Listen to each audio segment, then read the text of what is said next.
auto index. Well, Tata Motors is buzzing in trade. This one has made the top gear. The automotor posted a decent sales number in December while struggling for the domestic sales, which was almost down 20%. But what is the catch-up in this play? Tata Motors, as we can see, up about 4% in trade. Puneet, tell us more about why is this one buzzing? Well, thanks for that. So, the latest triggers, of course, the December sales numbers.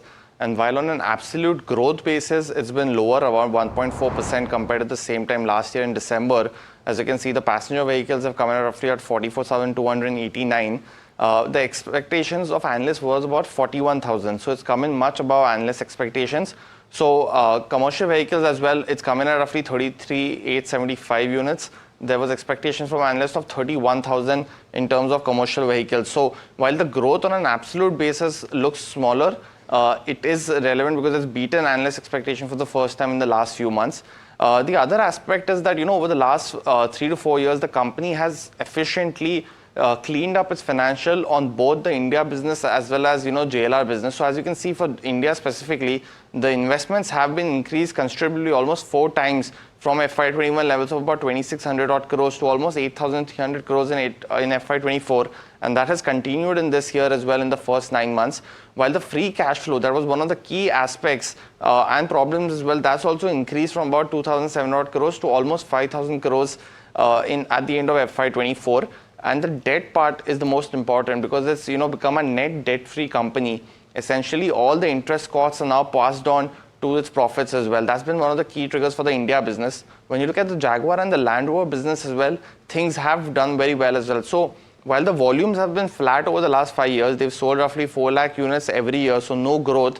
And that is reflected in the revenue as well, because revenue has been largely stable around the 24 billion pounds to 28 billion pounds range.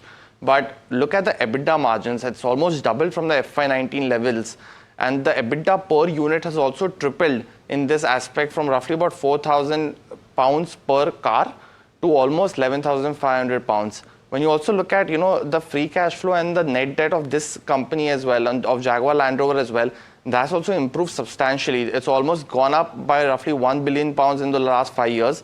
And from roughly about 2 billion pounds of debt in FY22, it's become almost just 38 million pounds, and that's going to be net debt free again in this year. So both divisions paying off their debt substantially over the last 3 to 4 years. Its returns ratios have also improved substantially. And finally on valuations, because comparing it to Maruti and Mahindra, we can see that it's trading at 10 times price to earnings for FY26. So it's definitely, generally trades around 13 to 15 times price to earnings. So it's definitely, not performing as per expectation because it's down 35% because the sales growth haven't been there.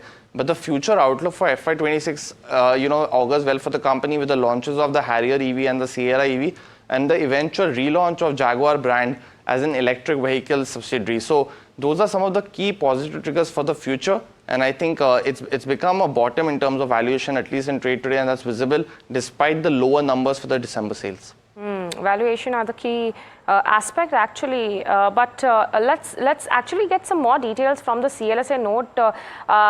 In fact, CLSA has actually added Tata Motors into its India-focused portfolio. The rationale behind this investment or this inclusion is that the brokerage house says that since the stock has already declined by about 35%, it adequately builds in the slowdown in commercial vehicle. Like it says that this is already priced in now because of this kind of decline, because of the slowdown in the commercial vehicle space as well as in the Range Rover portfolio. It has also added three other stocks apart from Tata Motors, which is NTPC, largely because of its recent correction, and therefore this one would give an investor an opportunity to enter into the power theme. This can also be backed by capacity additions to be made by the company, especially in the first half of next year. The other 2 stocks which the brokerage houses added is Britannia and Nestle, and these 2 largely because of the recent decline. A good entry point is what CLSA believes for Britannia and Nestle.